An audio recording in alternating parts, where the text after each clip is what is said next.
Hello, lovely listeners. Welcome back to Fix and Rex. I'm WMN. We are delighted to share with you the podcast's first modern AU, a Valentine-themed pollen story. Thank you for tuning in.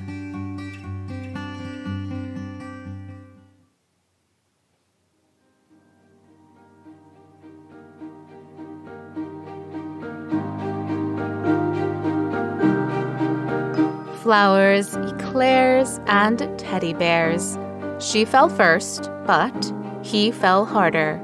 Today we bring you Penelope Hates Valentine's Day by Rachel 619. This story is rated for general audiences.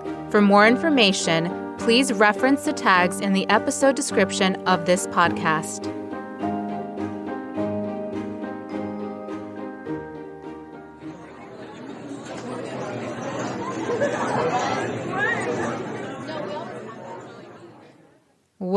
Well, if it isn't two of my favorite ladies.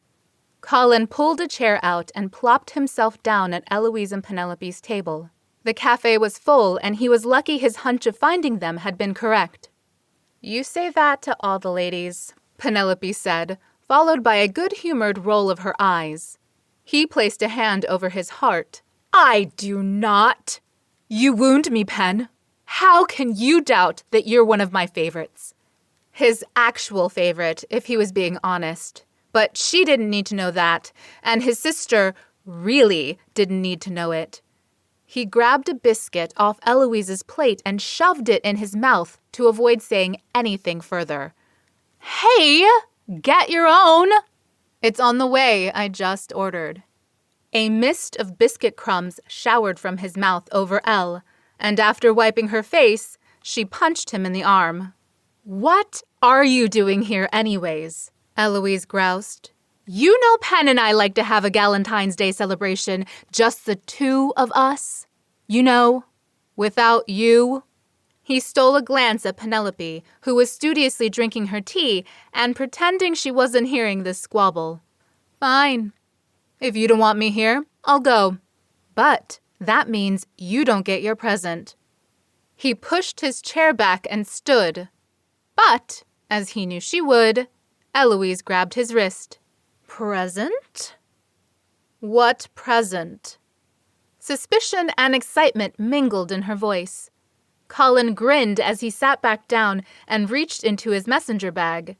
A staff member dropped off his tea and a plate full of scones, which momentarily made him forget the task at hand as he drooled over the perfect pastries. Eloise cleared her throat before he remembered to pull out the 2 cards and 2, rather smushed, roses. He handed one of each to his sister, whose face fell. "Oh." She opened the card and smiled, in spite of herself, at the cheesy pun it contained. "Thanks, Colin. That's actually really sweet of you." "You're welcome." He slid the other card and flower across the table to Penelope. Her eyes widened and she set her teacup on its saucer. Damn, she was so adorable, fidgeting with her tablecloth and brushing her hair out of her face. "Happy Valentine's Day, Pen." She tucked another strand behind her ear. "Valentine's is tomorrow," she said with a little sigh. "You didn't have to get me something because you got stuff for your sisters." Eloise scoffed. "He has never once bought any of us anything for Valentine's before." Colin glared at her, but Eloise didn't take the hint. She never took the hint. It was infuriating. "If anything," Eloise continued, "he only bought these for me." She held up her rose and envelope. "So he could bring those for you." She pointed to the card and flower Penelope still had not touched. "He likes you way better than he likes any of us." Colin wanted to kick his sister under the table. She was right, of course, but he didn't think Eloise knew just how right she was. Colin liked Penelope. He liked her. He hoped to ask her out properly for a real date, away from his meddling family, but it was so difficult to get her away from Eloise for a moment of privacy to actually do the asking. FaceTime or texting weren't good enough, not for Penn. She deserved the world, and certainly a guy who was confident enough to risk rejection in person. He cleared his throat, smiled his most charming smile, and tried to hide his affection for her behind friendly flirtation and the kind of witty banter they'd always had with each other. It's true. I do. You've never threatened to break my legs over a game of Cluedo. Penn chuckled and finally picked up her card. It was nothing spectacular or particularly romantic, but he'd seen it at a vendor's booth while strolling through Notting Hill with his brothers, and he knew he had to give it to her. The cardstock displayed a simple drawing of a pair of socks and the words, "You knock my socks off," in elegant calligraphy, and he couldn't wait to see her laugh at it. And indeed, it made her grin and bite down on her bottom lip, which made him feel 1,000 feet tall. "You know," she said, putting the card back in its envelope and pinching off a bite from one of his scones, "I never liked Valentine's Day. It's so commercialized and silly, really. We should celebrate the people we love every day." Well, of course. But isn't it a nice idea to have a day set aside for romance? Colin pushed his plate toward her, offering up the last scone. Out of the corner of his eye, he could see Eloise raise her eyebrow at the action. But Penn just smiled and transferred the pastry to her own plate with a mumbled, "Thanks," before continuing, "Romance is overrated." She stood and slung her purse onto her shoulder. "Going to the loo, be right back." Colin watched as she walked away, her hips swaying enticingly with each step. How many times had he imagined what those hips would feel like in his hands? How his fingers would press into her soft skin and...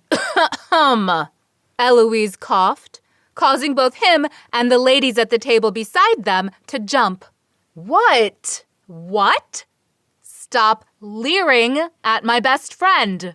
That's not..." "Never mind. Do you and Philip have big Valentine plans?" She nodded, picking up her phone from the table and scrolling through something. "She doesn't mean it, you know." Penn? All that about not liking Valentine's Day or romance. She would be the absolute biggest, love-sickest fool in love if anyone out there would actually wake up and realize what a catch she is. Eloise shook her head, still typing away on her phone. Penn loves love, and I think she really hurts this time of year thinking she is unworthy of it herself. Colin couldn't tell if his sister's speech was pointed or not. Did she know how he felt? Or was she speaking off the cuff to another of Penn's friends, thinking he would be supportive, but never expecting he wanted to be the person to show Penelope just how loved she actually was, and just how much romance and devotion she was worthy of? He grabbed the stem of the rose he'd given Penn and twirled it between his fingers so he wouldn't have to look at Eloise. "She is worthy." "I know that, but I can't get these dumbasses to see it." She gestured around the cafe, and Colin couldn't be sure if she meant men in general or the world at large. "I can see it," he repeated quietly, almost to himself, but the sharp intake of breath beside him made it obvious that Elle heard it. It was good she finally knew. He couldn't wait long to finally confess to Penn if Eloise knew. Colin? But whatever Elle was going to say died on her lips as Penelope returned sitting daintily and immediately taking a sip of her tea. Colin stood. It was abrupt, and the scrape of the chair's legs against the floor caused half a dozen people to turn their heads and look at him. But he didn't care. "I've gotta go. I'll see you both later." He placed a quick peck on his sister's cheek, and then, before he could talk himself out of it, walked around the table, bent down, and touched his lips to Penelope's cheek too. Unlike with his sister, however, he let his mouth linger just for a moment, savoring the feel of her soft skin and the smell of her orange blossom shampoo. And then he snatched up his jacket and bag and fled before either woman could say anything to stop him. His phone pinged with a text from Eloise before he made it to the tube station. Text from Ellie Belly. Colin Bridgerton. Do you like Penelope? Like her? Text from Colin. No. Oh, thank God. I love Penelope. What? Are you joking? It's not funny, Colin.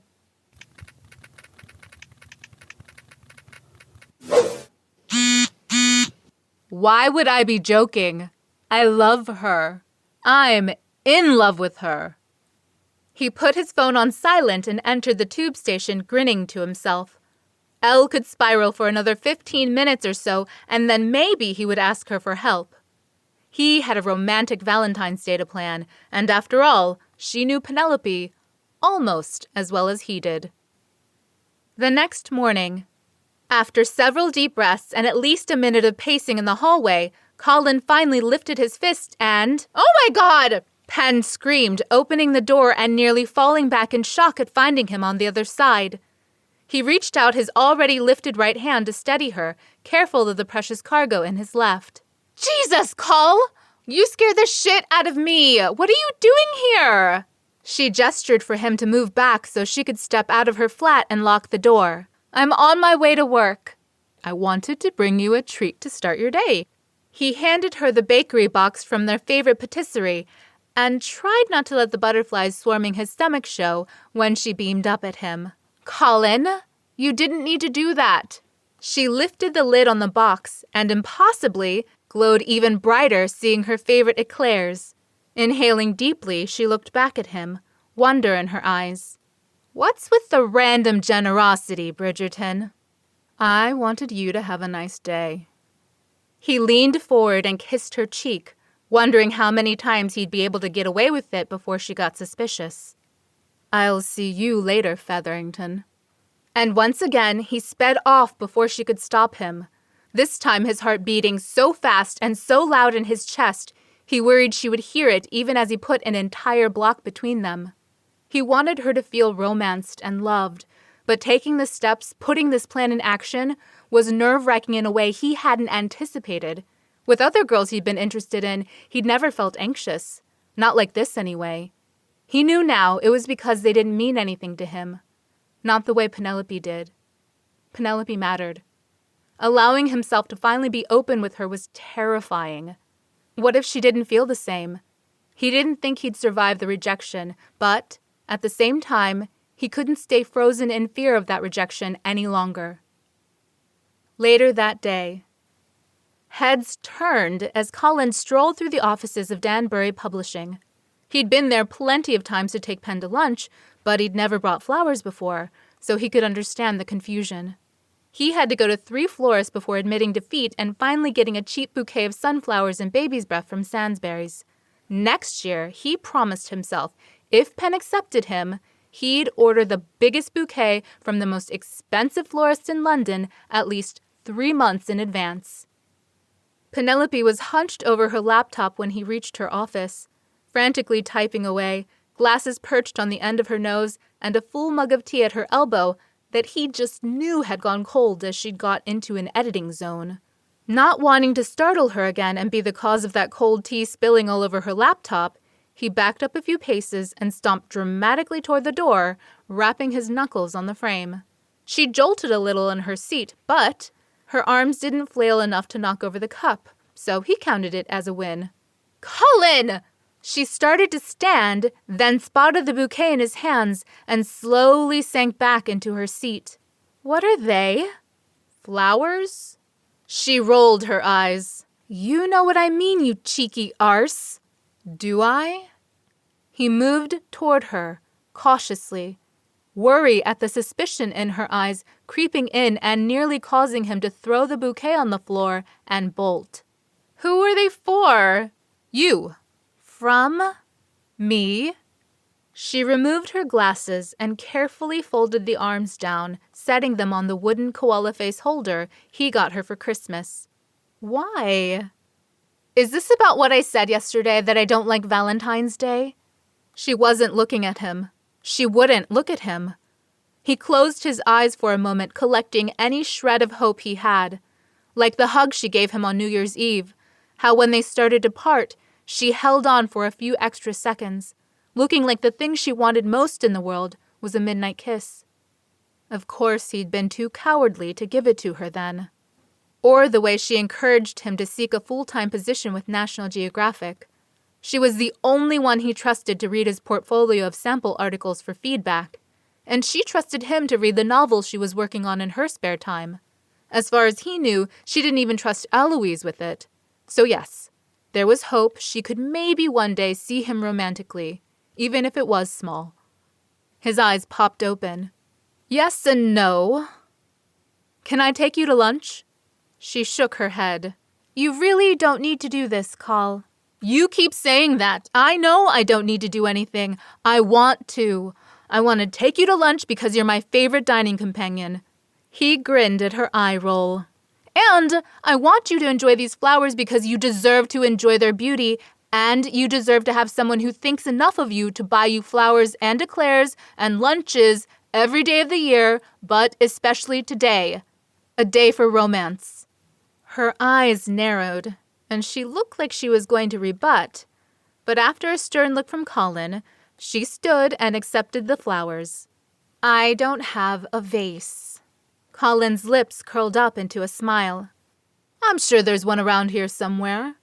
Allow me. He strolled out into the hallway feeling confident from her little concession and turned his head from side to side until he spotted Lucy Abernathy standing at a copier. She was a friend of Greg's and interning with Agatha Danbury for the semester. Lucy, he called, waving when she looked up. Oh! Her yelp of surprise made him chuckle, but he stifled it quickly as she walked his way. Hey, Colin, what are you doing here? He hooked his thumb over his shoulder. Taking Penelope out to lunch for Valentine's Day? Can you do us a favor and find a vase for the bouquet I brought her? She doesn't have one, but I thought a company this big there has to be one around here somewhere, right? The teen nearly melted on the spot. Colin got the sense she might be a bit of a romantic herself, and made a mental note to ask Greg if anyone had thought to do anything nice for her today. With both hands over her heart and nodding vigorously, Lucy moved past him on her way to the employee kitchen. Of course! I think I saw one the other day. Enjoy your lunch. Thank you. He scrambled back to Penn's office. Lucy is going to take care of them. Let's go. He held out his hand, and, though she hesitated, Penn took it and allowed him to lead her out of the office, down the street, and around the corner to their favorite Korean barbecue place. On the walk, neither spoke. Colin didn't want to spook her into dropping his hand when it felt so right. So very right. Her fingers nestled between his like they were meant to be there.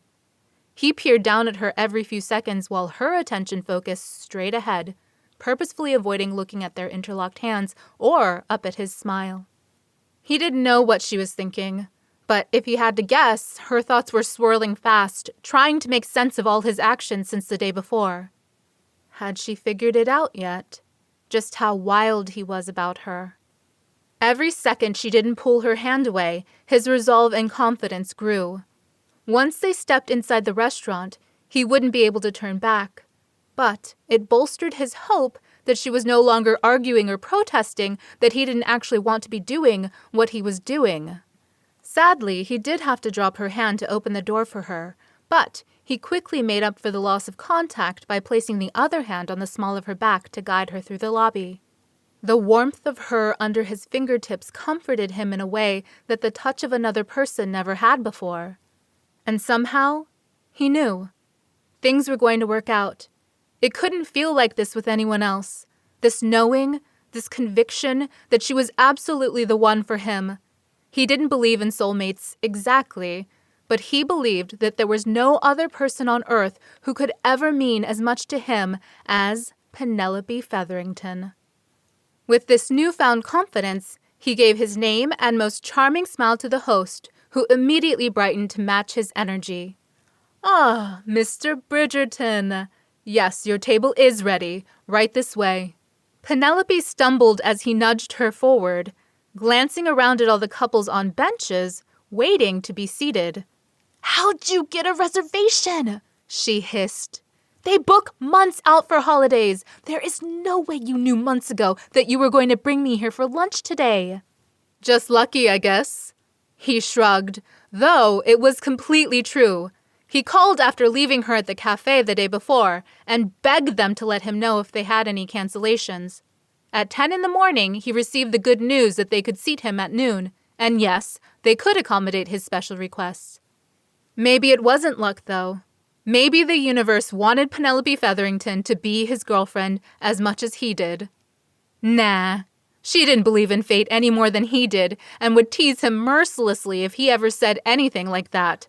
Which might be worth it. They reached the back of the restaurant, Penn following after the host and Colin directly behind her, his hand still resting lightly on her back. "Here you are." The host swept an arm forward, presenting their table, set exactly as Colin requested. Penelope's footsteps came to an abrupt halt, her cheeks turning pink as she took it in. "I don't think this can be our table." Colin waited as her line of sight drifted from the giant teddy bear with its red heart-shaped Be My Valentine pillow, to the bottle of champagne chilling in an ice bucket, and finally, to the dozen balloons all emblazoned with a candy heart saying, "Be mine. XOXO. Kiss me." "I told you. You deserve some romance."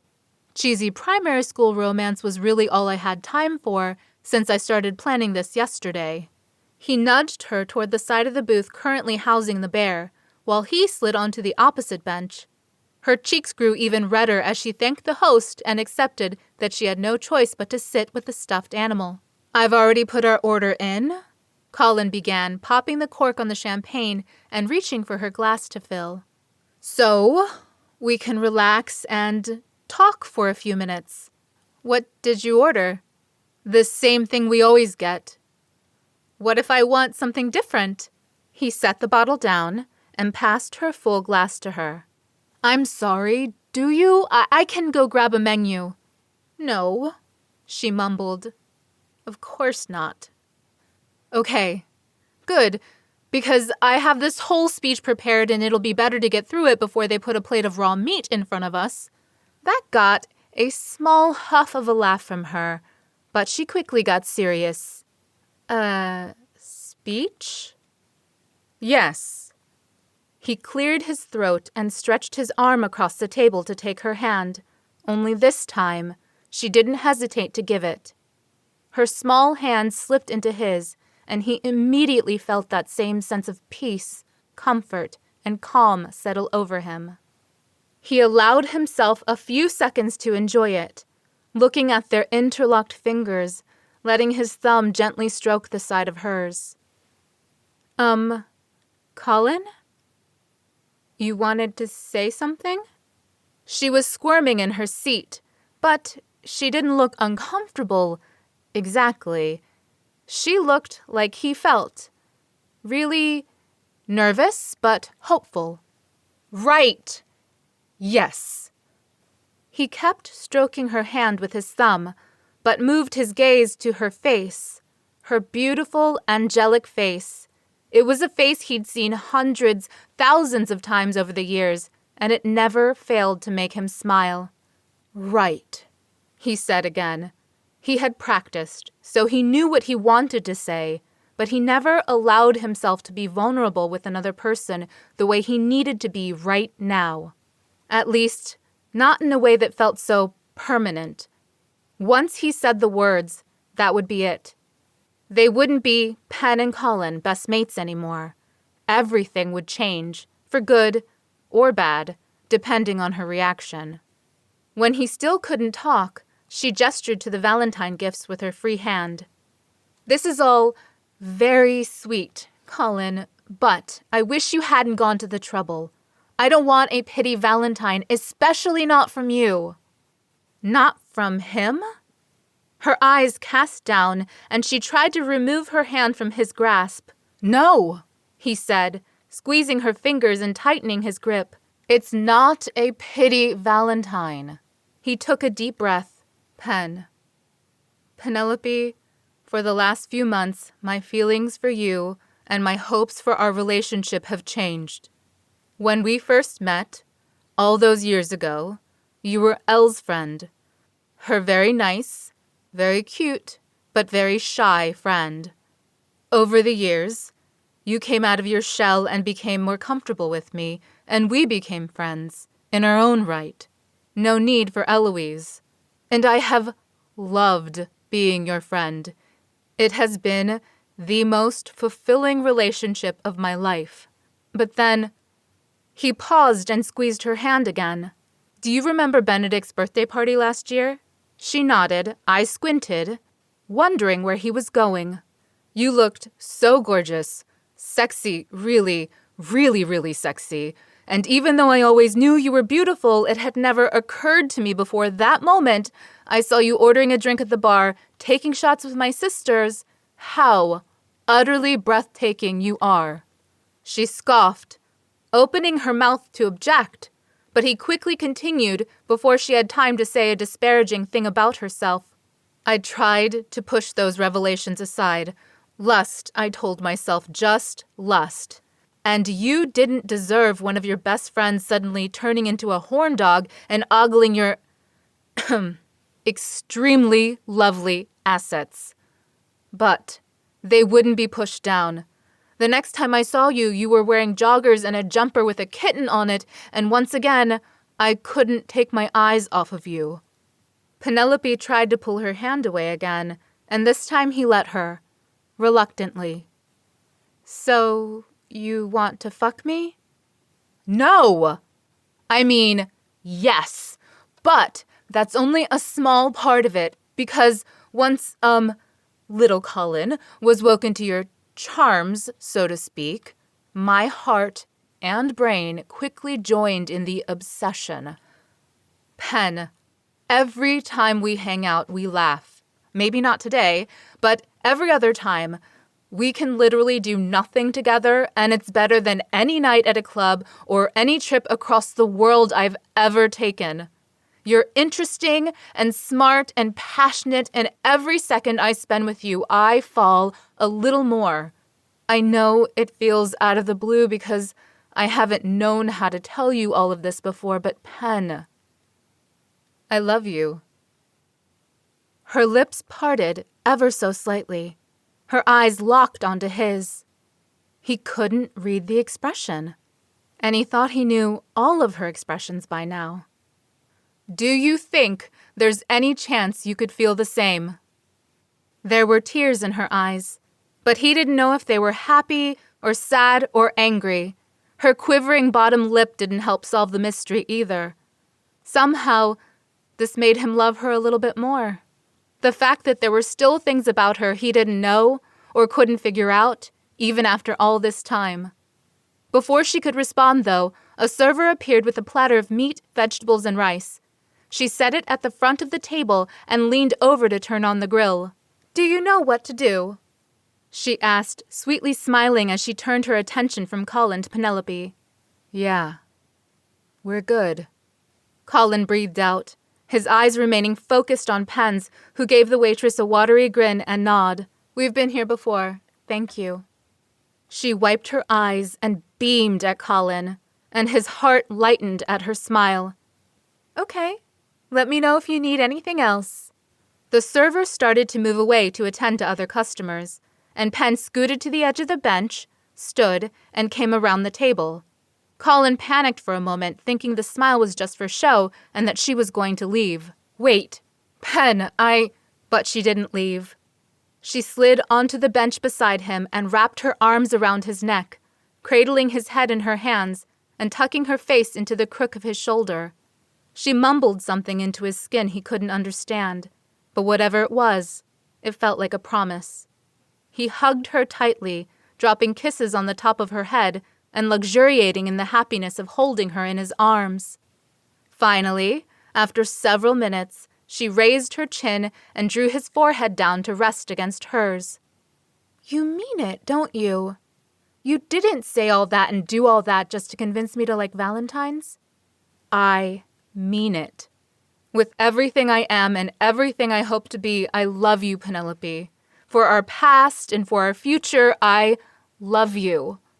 For every time you make me smile, every time you make me laugh, every time you make me so angry I can hardly breathe, I love you.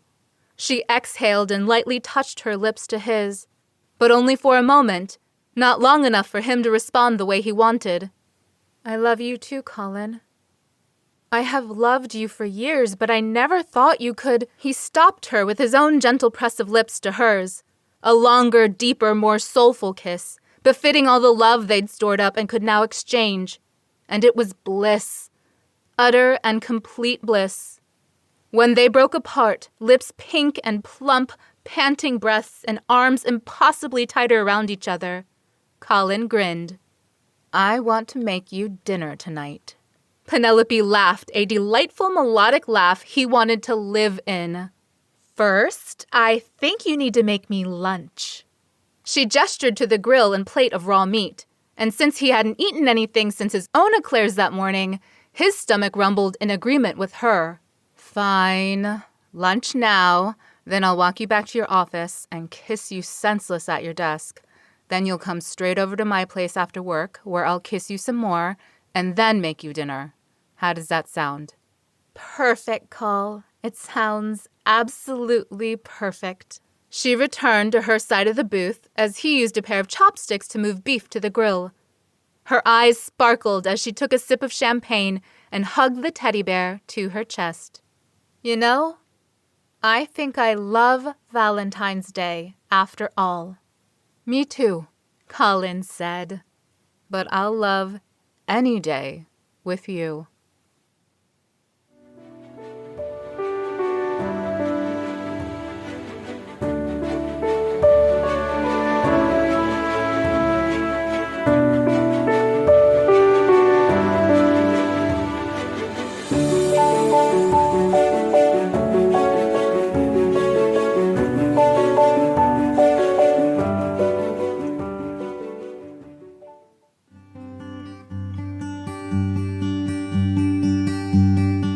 Thank you, Rachel619, for letting us record your fluffy story. Listeners, thank you for tuning in to another episode of Fix and Rex. And stay tuned. As soon as it's finished, we will post part 2 of our Penelope Hates Valentine's Day episode.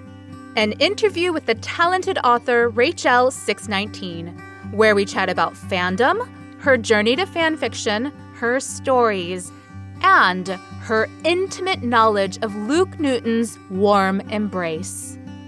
Until then, I'm WMN. Happy reading.